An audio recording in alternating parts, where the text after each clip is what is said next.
Hello everyone, सभी को नमस्कार।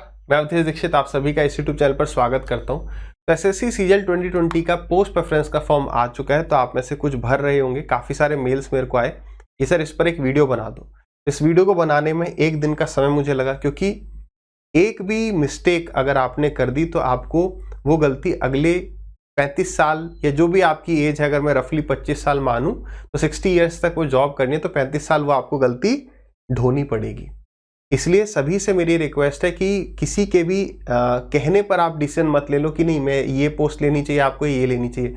आप यहाँ तक पहुँचे हो, बहुत मेहनत करके पहुँचे हो, तो थोड़ी मेहनत जो है पोस्ट डिसाइड करने में भी लगाओ कि पिछले कुछ ईयर्स का जो है क्या डाटा रहा है, क्या कट ऑफ गई हैं। साथ ही साथ आपको ऐसा भी होगा कि एक दो पोस्ट में डाउट होगा, क्योंकि आपके मार्क्स अच्छे हैं। आप इनकम टैक्स इंस्पेक्टर भी पकड़ सकते हो, एक्साइज इंस्पेक्टर भी पकड़ सकते हो, आप एग्जामिनर भी पकड़ सकते हो, प्रिवेंट। अगर आपके अच्छे नंबर हैं तो आपको कौन सी पोस्ट चुननी चाहिए, उसके लिए मेहनत करिए। डिफरेंट ऑफिसेज में जाइए, आपके आसपास 100-200 किलोमीटर के रेडियस में ज़रूर कोई इन डिपार्टमेंट का ऑफिस होगा, ठीक है। वहाँ जाके पता करिए, क्योंकि ये जो जॉब है ना आपको लाइफ टाइम करनी है। कई होंगे जिनका ये आखिरी अटेम्प्ट होगा, कई होंगे जिनने सीजीएल 21 नहीं दिया होगा, तब उनके पास दूसरा चारा नहीं है। जो मिल गया, और जरूरी नहीं है कि जहां जो मार्क्स आप इस बार ले आए, जो रैंक आप इस बार ले आए, जो पोस्ट आप इस बार ले सकते थे, क्या पता उतना अच्छी रैंक आपकी अगली बार ना आए।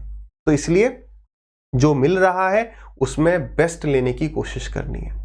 रीजन इसका क्या है, देखो कल ही मेरी एक वर्किंग एम्प्लॉय कह लो या एस्पिरेंट कह लो, उससे बात हुई। उनको सीजीएल 17 के थ्रू एक्साइज इंस्पेक्टर की पोस्ट मिली थी कोयम्बतूर। लेकिन पहले जैसा कि हम सोचते हैं कि हमें कहीं भी मिल जाए हम जॉब कर लेंगे, मगर जब हम वहां पहुंचते हैं, जब हम उस रियल लाइफ सिचुएशन में आते हैं, तो हमारी फिर प्रायोरिटीज बदलने लगती हैं।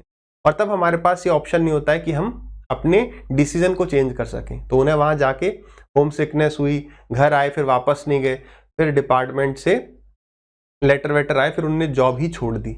और अभी जो है सीजीएल 2021 का वो एग्जाम दे रहे हैं, ठीक है। तो इस बात को समझिए कि आपको पहले ही डिसाइड करना है कि जिस पर आपको जो बेस्ट पोस्ट मिल सकती है, आपको प्रोज एंड कॉन पहले ही उस पर इतना समय देना है। ऐसे नहीं अरे जो मिल जाएगी देख लेंगे। जहां तक पहुंचे, मेहनत से पहुंचे, उस पर एफर्ट्स डालने। और आपकी हर कोई मदद भी करेगा। जैसे मेरी सीजीएल 15 में अच्छी रैंक आई थी, 14 में अच्छी नहीं थी, तो एक्साइज इंस्पेक्टर मिल गया साउथ में, वो मिलना ही था। वो डेस्टिनेशन वाली बात है कि 71 रैंक लाके भी मैं साउथ में ही फंसा, बट वो अलग कहानी। वो आप जो जानते हैं बहुत बढ़िया, नहीं तो नहीं जानते सर्च कर लेंगे, सब पता चल जाएगा। तो जब मेरी 71 रैंक आई तब मैं कोई भी पोस्ट पकड़ सकता था। तो मेरे को डाउट था इनकम टैक्स इंस्पेक्टर लेना चाहिए या एक्साइज इंस्पेक्टर नॉर्थ में लेना चाहिए, या फिर एमईए लेना चाहिए, या फिर अपना एग्जामिनर का तब बड़ा चलन था कि वो लेना चाहिए। बेसिकली मुझे एमईए हटा दो, 3 में डाउट था, excise inspector, income tax inspector, examiner. तो मैं 3 ऑफिसेज में गया। अब एग्जामिनर की जो मेन पोस्टिंग है वो कहाँ रहती है, अपना साउथ में कह लो या पोर्ट पे कह लो, मुंबई हो गया, फिर वहाँ पे अपना कर्नाटक, जो भी कोस्टल रीजन है वहीं पोस्टिंग रहती है। लेकिन जो भी दिल्ली रीजन के होंगे तो तुगलकाबाद में आईसीडी है, इंटर स्टेट कंटेनर डिपो, वहाँ पर भी एग्जामिनर्स की पोस्टिंग रहती है। तो मैं उस टाइम पर आगरा में था, मैं गया तुगलकाबाद, वहाँ पता किया, क्योंकि ये हमारी लाइफ का डिसीजन है। तो मैंने पहले एग्जामिनर प्रेफरेंस नंबर 1 पे भरा हुआ था, फिर उसको मैंने चेंज किया। तो आप केवल कहीं भी किसी डिपार्टमेंट में जाओगे, मैं इसलिए बता रहा हूँ, तो केवल एक से बात मत करो। अब आप वहाँ गए हो तो चुपचाप दूसरे से भी करो, तीसरे से भी करो, कोई दिक्कत नहीं है।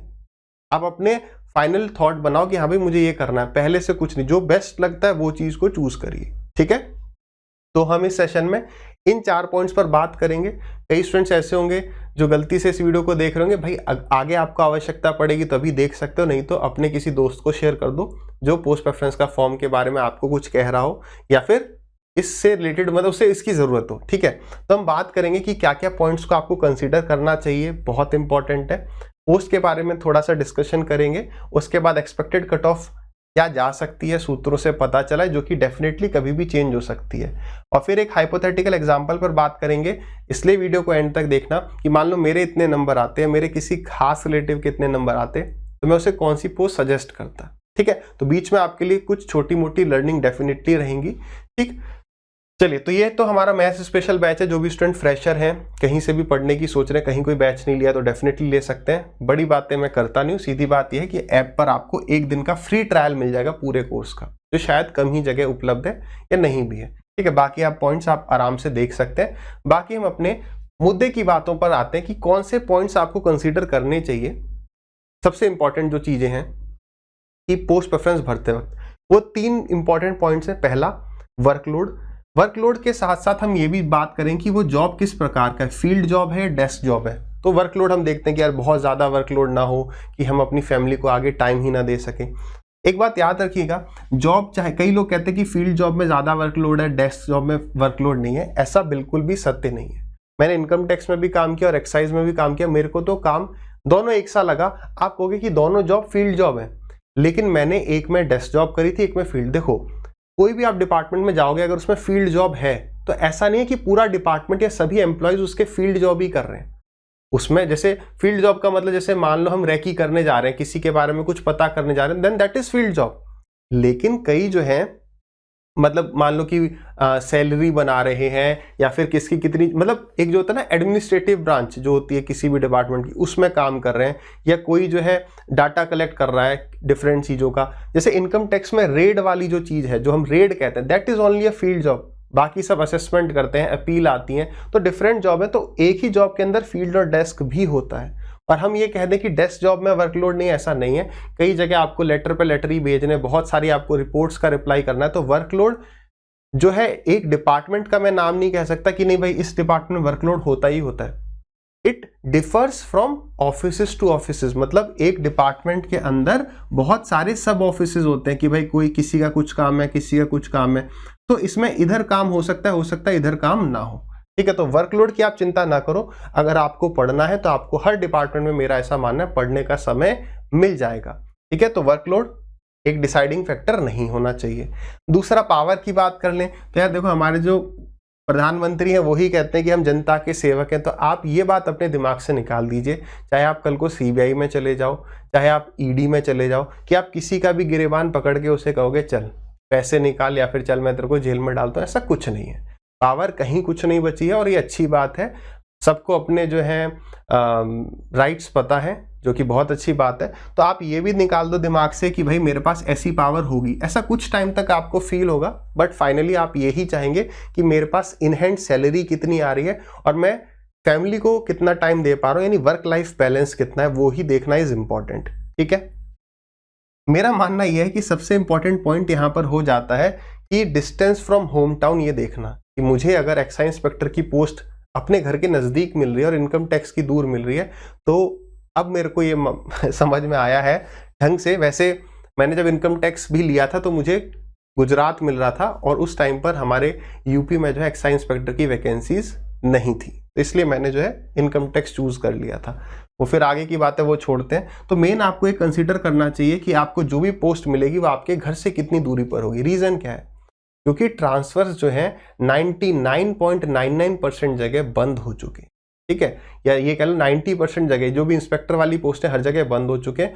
कभी किसी का बाई लक हो गया तो वो अलग बात है, अदरवाइज ट्रांसफर्स नहीं हो रहे। तो आप जहां भी जाएंगे ना, आप अगले 15 से 20 साल वहां फंसी जाएंगे, या वहां पर आपको रहना ही है। और जब 15 से 20 साल वहां काट लोगे तो जीवन भी कट ही जाएगा फिर, क्योंकि 15 से 20 साल बाद आप IRS कैडर के इक्विवेलेंट हो जाते हो, फिर आपके ऑल इंडिया लेवल पे ट्रांसफर शुरू होते हैं। तो 15 साल तक 20 साल तक हम वहां रहेंगे, ये बात आप मान लें, एक्सेप्ट कर लें। अदरवाइज जिस डिपार्टमेंट के बारे में आप सोच रहे हैं उसमें ज्वाइन करने की, तो 1-2 ऑफिसेज में पता करिए कि लास्ट कुछ ईयर में कोई आया है क्या बाहर से। ठीक है, तो ये चीज ध्यान रखिए।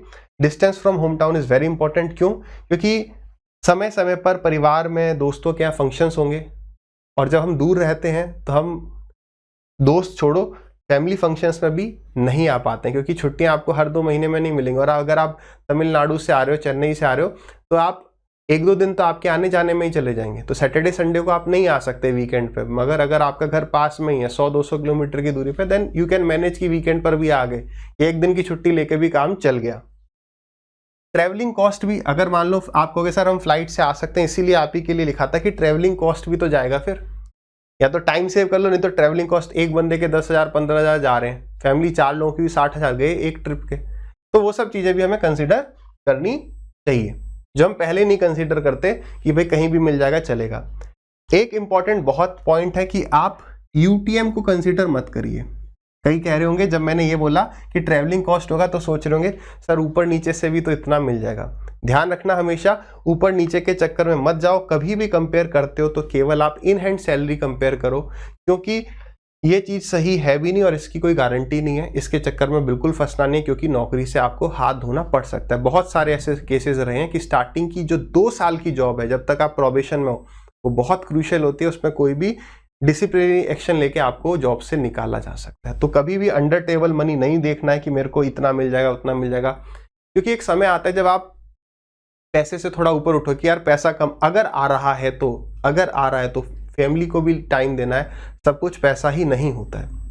घर परिवार पे जा नहीं पा रहे हो, है ना, और यहीं एक जगह फंस गए हो, तो इसलिए केवल इसको मत देखो। और मैं कह रहा हूँ 90% ये चीजें खत्म हो चुकी हैं और आगे 10% भी खत्म हो जाएगी। ठीक है, चलिए अब आते हैं पोस्ट के बारे में। हम थोड़ा सा डिस्कशन करते हैं। पोस्ट की अगर हम बात करें तो हमारे पास लगभग 4 टाइप की पोस्ट हैं। अगर हम ग्रेड पे में उसको डिवाइड करें, अब ग्रेड पे को लेवल पे लेवल कहने लगे हैं, जो कि 4 से स्टार्ट होता है और 8 तक जाता है। बट जनरली 4, 5, 6, 7 ये मेन 4 हैं जो कि मेरे को ग्रेड पे से याद रहता है। तो 2400 ग्रेड पे, फिर हो जाता है हमारा 2800 ग्रेड पे, और फिर हो जाता है 4200 ग्रेड पे, और लास्ट आ जाता है हमारा 4600 ग्रेड पे। डबल एओ की 4800 भी है, उससे नहीं, मेन हम इधर पे कंसिडर कर रहे होंगे। तो मेरा मानना यह है कि आपको हर चीज छोड़ के आपको मेन इन हैंड सैलरी पे फोकस करना चाहिए कि मुझे कहाँ सैलरी कितनी मिल रही है। ये नहीं देखना चाहिए इंस्पेक्टर है या नहीं है। सैलरी में थोड़ा डिफरेंस रहेगा यहाँ पर। तो ये वाली जॉब मेरे को दूर मिल रही है, ये वाली जॉब घर के पास मिल रही है, मैं इसको चुनता, अब की बात बता रहा हूँ। लेकिन लोग जो है अपने इंस्पेक्टर के टैग के पीछे थोड़ा सा फंस जाते हैं। मैं पहली बार फंस गया हूँ, मैं तो पहली बार थोड़ा सा फंस गया था टैग के पीछे। Second time I was crystal clear की 71 रैंक है, मेरे को गुजरात मिलना मिलेगा, ठीक है। बट समय के साथ साथ मैंने देखा when I was in Bangalore, तो जो हमारे इनकम टैक्स इंस्पेक्टर थे सीनियर 2013 बैच के, तो वो कहते थे यार इससे अच्छा टीए ले लेते इनकम टैक्स में, तो हम दिल्ली में होते और 3 साल में प्रमोशन लेके हम इंस्पेक्टर बन जाते दिल्ली के। दिल्ली में कोई मेंटल प्रेशर नहीं। तो ये सिचुएशंस आती, क्यों फालतू में हम यहाँ पर अटक गए। तो ये चीजें समय के साथ साथ अनुभव होती हैं। तो हम बातचीत शुरू करते हैं यहाँ से। 2400 ग्रेड पे में टीए सीबीडीटी भी होता है, सीबीईसी भी होता है। सीबीडीटी का मतलब इनकम टैक्स, सीबीईसी का मतलब GST, central board of direct taxes, ठीक है। ये है central board of excise and customs. तो जो टीए सीबीडीटी है ना, इसको भरना है आपको, कभी भी गलती से इसको नहीं भर देना है। इसको तो अब मैं कह रहा हूं, इसको तो एकदम लास्ट में रखना, सीबीईसी को सबसे नीचे, ठीक है। उससे पहले भले और कोई रख लेना। रीजन है उसका, रीजन ये है कि यहाँ पर जो है अभी की जो सिचुएशन चल रही है, वो ये है कि income tax TA, income tax का जो टीए है वो इंस्पेक्टर बन जाएगा मैक्सिमम से मैक्सिमम 5 साल में। लेकिन सीबीईसी में क्या है, या एक्साइज में क्या है, जीएसटी में क्या है, 15 साल कर दिया गया है promotion from TA to inspector. पहले सीनियर टीए बनेगा फिर इंस्पेक्टर बनेगा, तो उसमें 15 ईयर्स कर दिया है। तो सर यहाँ कर दिया, यहाँ क्यों नहीं किया है? बात यहाँ भी करने की चल रही है पिछले 2-3 साल से। दैट इज आरआर रूल्स को रिवाइज करने की बात हो रही है, रिक्रूटमेंट रूल्स को रिवाइज करने की बात कर रही है। यहाँ पर कोई यूनियन नहीं होता है, इनकम टैक्स में यूनियन होता है, इसलिए इसको अब तक रोक पाए। क्या जरूरी है कि आगे आपने अभी ज्वाइन कर लिया तो उसके बाद आप अगले 4-5 साल में बन जाओ? कोई कंपलसरी नहीं है। हाँ, अगर आज रूल आता है और आज आप टीए हो तो टीए से आप एसटीए तो जल्दी बन जाओगे, लेकिन एसटीए से इंस्पेक्टर फिर आपके ऊपर वही रूल लागू हो जाएगा। अगर आप सीनियर टीए बन गए तब तक तो शायद सीनियर टीए से इंस्पेक्टर आपको सेम आराम से बना देंगे, क्योंकि एक प्रमोशन का कोई क्लॉज रहता है, ठीक है।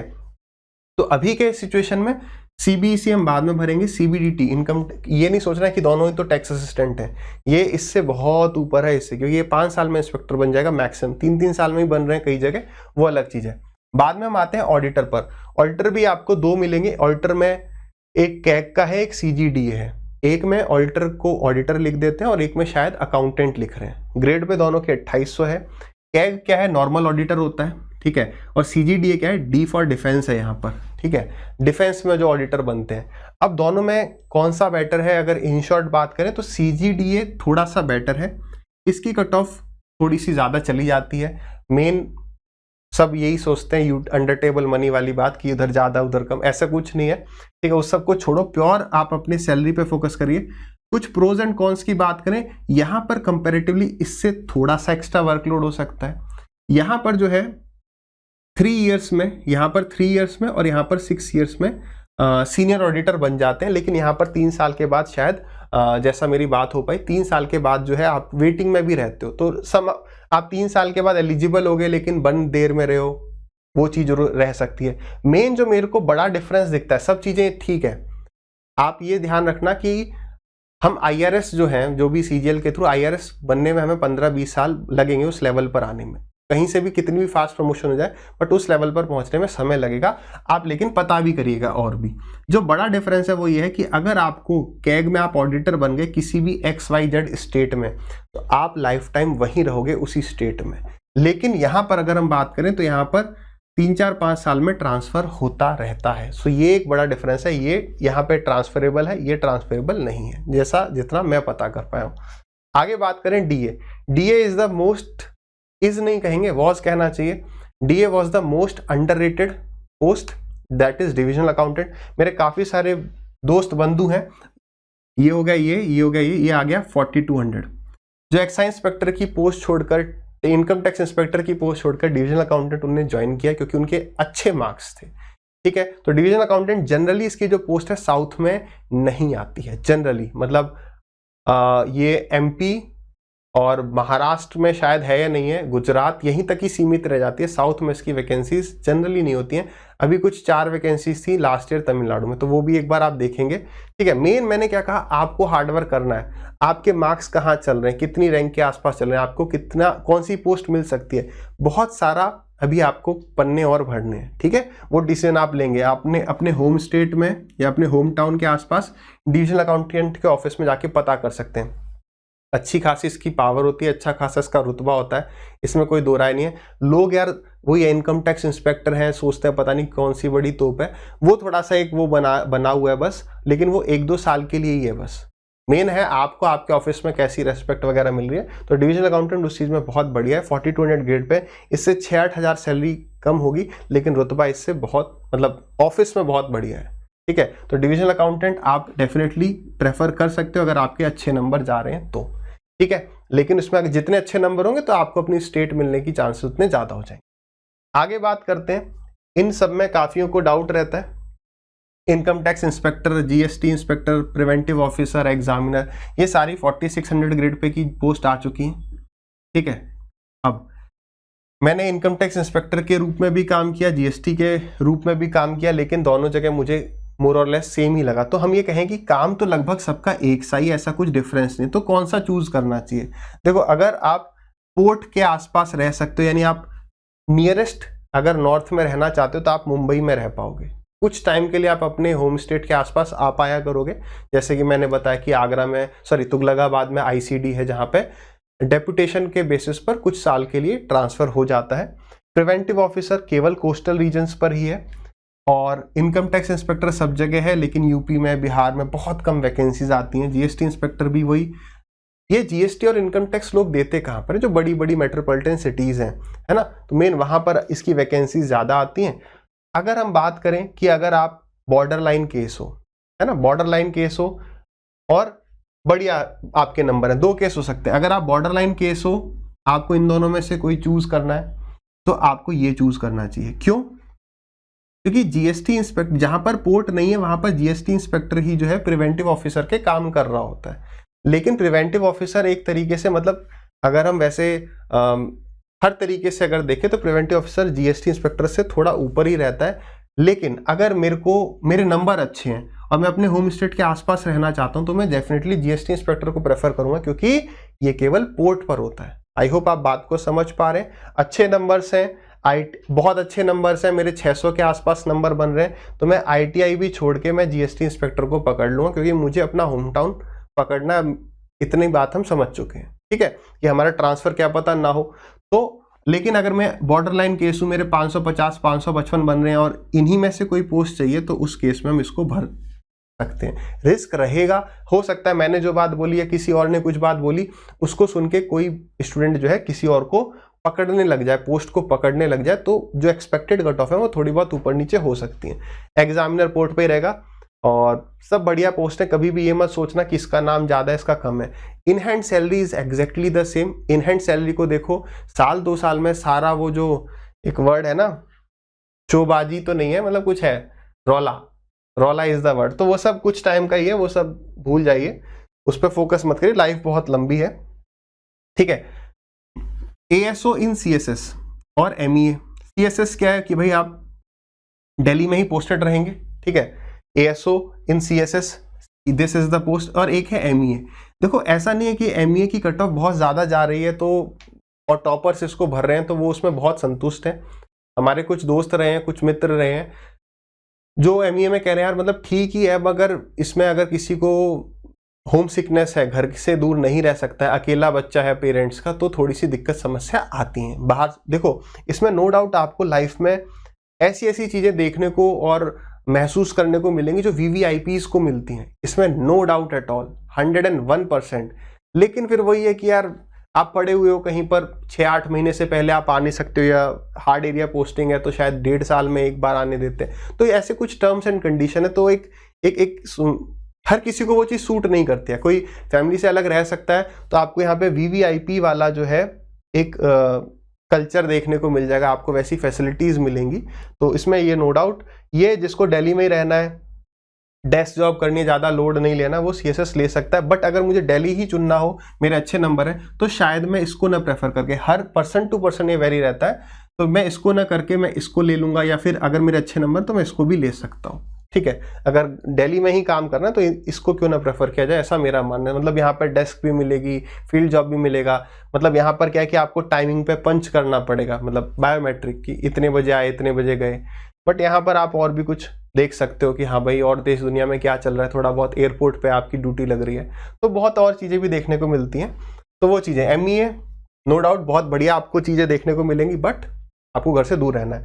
अब हम एक्सपेक्टेड कट ऑफ की बात करें तो एक्सपेक्टेड कट ऑफ और रैंक आप देख सकते हो, रैंक IQ है, ठीक है। उसके बाद RB चैनल पर भी आप देख सकते हो और QMaths पर भी, ये दोनों वेबसाइट है यहाँ पर अवेलेबल, यहाँ पर आप देख सकते हो अपने PDF वगैरह अपलोड करके कि आपकी क्या रैंक चल रही है, एक्सपेक्टेड कट ऑफ कितना जाएगा, ठीक है। एक्सपेक्टेड कट ऑफ चेंज कर सकती है जैसे ही बच्चों का मूड चेंज करेगा तो, है ना, बट ये पुराने डाटा को देखते हुए आपको चीजें बता भी रहे होंगे। अब ये भी सोचो कि यार कट ऑफ किस चीज पे डिपेंड करती है, तो आप कहोगे सर 2 चीजों पे डिपेंड करती है। पहला सबसे important, that is number of vacancies, कि भाई उस पोस्ट की वैकेंसीज कितनी है। दूसरा प्रेफरेंस ऑफ एस्पिरेंट्स या स्टूडेंट्स या कैंडिडेट्स, कुछ भी कह लो। प्रेफरेंस मतलब मैंने कहा कि भाई इनकम टैक्स इंस्पेक्टर की 100 वैकेंसीज है लेकिन कोई भर ही नहीं रहा है, तो इसकी कट ऑफ कम जाएगी। इनकम टैक्स इंस्पेक्टर की 1000 वैकेंसीज है लेकिन सब इसी को भर रहे हैं, तो भी इसकी ज्यादा जाएगी। तो it depends on both the things, number of vacancies and preference. Preference लोगों की काफी समय के बाद बदलती है, जैसे बहुत समय लगा एग्जामिनर लोगों की फर्स्ट प्रेफरेंस से 4th 5th पे जाने में, तो प्रेफरेंस लगभग सेम रहती है। इसलिए ये जो नंबर ऑफ वैकेंसीज हैं ये इंपॉर्टेंट रोल प्ले करती हैं किस में, आपके कट ऑफ में, ठीक है। तो एक्सपेक्टेड कट ऑफ जो है इसका आइडिया मैंने रैंक IQ से लगाया है, तो आप वहां से देख सकते हैं। MEA 605, ASO and CSS 591, GST inspector 552, preventive officer 550, divisional accountant 560। तो अब आप यहाँ पर देख पा रहे होंगे क्योंकि इसकी थोड़ी वैकेंसीज भी बाकियों के मुकाबले कम रहती हैं। अब डिविजनल अकाउंटेंट जो है इन दोनों को पीछे छोड़ चुका है, ठीक है। तो दिस इज कि हाँ भाई हमें होम स्टेट भी चाहिए और मस्त पावर भी। यहाँ पर आपको शायद थोड़ा सा धुंधला भी दिख रहा हो या क्लियर दिख रहा हो, देख लीजिएगा, मैं आपके सामने भी ये लगवा दूंगा इसी को, ठीक है। ये जो है 2019 CGL की कट ऑफ्स रही हैं, इसमें से आप 100-110 नंबर कम कर दो क्योंकि उस वक्त नॉर्मलाइजेशन बहुत बुरी तरीके से हुआ था 18 नवंबर वाली शिफ्ट की वजह से। तो यहाँ पर आप कुछ चीजें देख पाएंगे, ध्यान दीजिएगा, जो बातें मैंने बताई आप वो यहाँ पर अप्लाई कर पाएंगे। जैसे ऑडिटर और अकाउंटेंट, तो ऑडिटर किसके सामने लिखा होता है, डिफेंस अकाउंट के, और नॉर्मल अकाउंटेंट होता है जो ये बेसिकली ऑडिटर ही है, ये मान लो, जो है कंट्रोलर जनरल ऑफ अकाउंट्स, ये कौन से नॉर्मल कैग है। अगर आप यहाँ पर इनकी कट ऑफ देखो 213 और यहाँ पर 361 वैकेंसीज थी। यहाँ पर ज्यादा वैकेंसीज होने के बाद भी कट ऑफ कम गई है और यहाँ पर कम वैकेंसीज होने के बाद भी, सॉरी हाँ, ज्यादा वैकेंसीज थी, यहाँ पर कट ऑफ फिर भी कम है, और यहाँ पर ठीक है, मेन वही बात है, वैकेंसीज बढ़ी इसलिए कट ऑफ कम है, वरना लोग प्रेफरेंस किसको देते हैं, कैग को। रीजन क्या था, वो UTM वाली चीज। बट आप पता करेंगे इसमें ट्रांसफर है, इसमें ट्रांसफर नहीं, वो भी एक चीज है। यहाँ पर आपको डिफेंस की फैसिलिटी भी मिलती है, कैंटीन कार्ड भी मिलता है, तो वो सब चीजें भी आप देख सकते हैं। अब inspector of in income tax, central excise, preventive और एग्जामिनर। अब यहाँ इनकी कट ऑफ देखते हैं। तो इनकम टैक्स हाइप क्रिएटेड है कि भाई इनकम टैक्स इंस्पेक्टर, तो इसलिए उसकी कट ऑफ आप 669 देख पा रहे हैं, बट कंपैरेटिवली वो उतनी ज्यादा भी नहीं क्योंकि उसकी वैकेंसीज कम थी, 72 थी। यहाँ 84 थी किसकी, प्रिवेंटिव की, उसकी गई है 653। यहाँ पे आप देखो जीएसटी की जो है, जीएसटी इंस्पेक्टर की कट ऑफ 645 गई है। रीजन क्या रहा, क्योंकि उसकी वैकेंसीज बहुत ज्यादा थी, अदरवाइज उसकी जो है प्रिवेंटिव ऑफिसर से थोड़ी सी अधिक ही रहेगी। लास्ट यहाँ पर हमारा आता है कौन, एग्जामिनर होगा ये, एग्जामिनर। अब देखो एग्जामिनर की भी थोड़ा सा लेवल कहाँ आ चुका है कि इसकी कट ऑफ 656 गई है, जबकि ये बहुत ज्यादा जाया करती थी। पहले प्रेफरेंस 1 रहती थी लोगों की एग्जामिनर, बट समय के साथ बदली क्योंकि वहां पे यूटीएम कम होता गया और फिर लोग वहां पे जाके फंसने लगे। ठीक है, तो ये हो गई बात। यहाँ टैक्स असिस्टेंट, टैक्स असिस्टेंट किसमें, डायरेक्ट टैक्सेस मतलब इनकम टैक्स, ये इनडायरेक्ट टैक्सेस इसका मतलब जीएसटी। तो यहाँ पर अगर आप देखेंगे तो 509 वैकेंसीज थी, 629 कट ऑफ गई, यहाँ पे 205 थी और 628 गई। यहाँ पर आप देख पा रहे हो 2/5 वैकेंसीज है, उसके बाद भी कट ऑफ नियर बाई है। क्यों है, क्योंकि लोगों की पहली पसंद ये है। 509 वैकेंसी, इतनी वैकेंसी होने के बाद भी कट ऑफ इससे थोड़ी ऊपर रही है, यानी अगर 200 ही वैकेंसी होती तो ये कट ऑफ बहुत हाई शूट कर जाती। ये बात समझ पाए। अब ये हाइपोथेटिकल एग्जांपल मेरे को यहाँ पे देना था क्या, कि अगर मेरे 555 आते, घड़ी डिटर्जेंट 555, अगर मेरे 555 नंबर आते तो मैं कौन सी पोस्ट सिलेक्ट करता। आप एक बार देख लो, मेरे हिसाब से मैंने इसमें 2 ये कट ऑफ और ऐड कर दिया, अप्रोक्स इतना जा सकता है। और आप देख लेंगे इसमें हमने टीए सीबीईसी नहीं लिखा है और ऑडिटर हम दोनों मान रहे हैं। आप ये मान लो कि ये कैग वाला ऑडिटर है, डिफेंस वाला ऑडिटर की 2-3 नंबर से कम जा सकती है। ठीक है, अब आप देखो ये टीए सीबीडीटी है, ये ऑडिटर है। ठीक है, इनके पे स्केल में भी बहुत बड़ा डिफरेंस रहता है। अब अगर मेरे 555 नंबर है, अगर मेरे 555 नंबर है, आप एक बार वीडियो को पॉज करके सोचो कि आप कौन सी पोस्ट सिलेक्ट करते हैं और मैं कौन सी सिलेक्ट करता, उसका रीजन भी मैं आपको बताऊंगा। तो एमईए वगैरह तो मेरे को मिलने नहीं वाला, एएसओ नहीं मिलने वाला, हो सकता है डीए में कुछ नंबर कम हो जाए तो मैं इन 3 के लिए एलिजिबल हो जाऊं। हो सकता है आप में से काफी सारे स्टूडेंट्स भी इन तीनों में से किसी एक को भर देते। इनकम टैक्स इंस्पेक्टर भी 560 प्लस ही मान लो। ठीक है, तो अब क्योंकि मैं बॉर्डरलाइन केस में हूं, मैं एक्साइज इंस्पेक्टर को और प्रिवेंटिव ऑफिसर को नहीं देखता। आपको साथ ही साथ क्या भी देखना है, आपकी कौन सी कैटेगरी है ये भी देखना है, आपको रैंक भी देखना है। मैंने बताया स्टडी आईक्यू पे, रैंक आईक्यू पे आपको सब कुछ मिल जाएगा। मेहनत करनी है, क्या बेस्ट आप ले सकते हो उस सब से आपको अंदाजा लगाना है। यहाँ पे पूरा परम्यूटेशन एंड कॉम्बिनेशन है, क्या क्या हो सकता है। ठीक है, तो मैं इन दोनों को नहीं लेता, डीए भी नहीं, क्योंकि भाई डीए में पता नहीं भाई हमें अपनी होम स्टेट मिल पाती है नहीं मिल पाती। मतलब लेने को आप इस पर रिस्क ले सकते हैं, इसमें तो साउथ में जाने ही वाले हैं। ठीक है, क्योंकि इसमें साउथ में वैकेंसीज नहीं होती तो कुछ भी होगा नॉर्थ से में ही रहेंगे, पहली बात। अब ऑडिटर लेंगे, टीए लेंगे, मैं बिल्कुल भी टीए सीबीडीटी पे रिस्क नहीं लूंगा। क्यों नहीं लूंगा, क्योंकि हो सकता है कुछ टाइम के बाद, क्योंकि फाइल फिर से भी, ऐसा मेरी कल ही बात हुई थी एक सीनियर से, तो उन्होंने कहा फिर से आरआर रूल पे बात चल रही है, रिक्रूटमेंट रूल यहाँ पर भी एक्साइज वाले करने की बातचीत चल रही है। तो मैं फिर से इसको कहता है फिर इसमें रिस्क है। ठीक है, तो इसमें रिस्क है तो मैं ऑडिटर चुनता, सीजीडीए यानी डिफेंस वाला। और क्योंकि मेरे 20 नंबर कट ऑफ से ऊपर होते तो बहुत हाई प्रोबेबिलिटी कि मैं जो स्टेट चूज करता वो मुझे मिल जाती। ठीक है, मैं फिर से आपको एट द एंड आपको यही कहूँगा, शायद यही लास्ट स्लाइड है। हाँ, फिर से मैं एट द एंड आपको यही कहूँगा यार, अपने ड्यू डिलीजेंस से, अपने बुद्धि विवेक से आप इस डिसीजन को लो। ये बहुत लंबा डिसीजन है, मस्ती मजाक में नहीं ले सकते। ये वीडियो काफ़ी लंबी बन गई, मैंने सोचा था 10 मिनट में हो जाएगा, बट चीज़ों को ढंग से एक्सप्लेन करने में समय लगता है। आई होप मैं आपका डिसीजन लेने में थोड़ी मदद कर पाया हूँ। कैसा लगा सेशन बताइएगा, और प्लीज़ और सेशन सर्च करिए वहाँ जो आपकी पोस्ट प्रेफरेंस है वो उसको मीट कर पाए, और फाइनल डिसीजन आपका रहेगा। आराम से नियर बाई ऑफिसेज में जाइए और उनको डिटेल में बताइए, सर ये हमारी दिक्कत है, ये हमारे डाउट है इन 2 पोस्ट पर, वो पता करिए।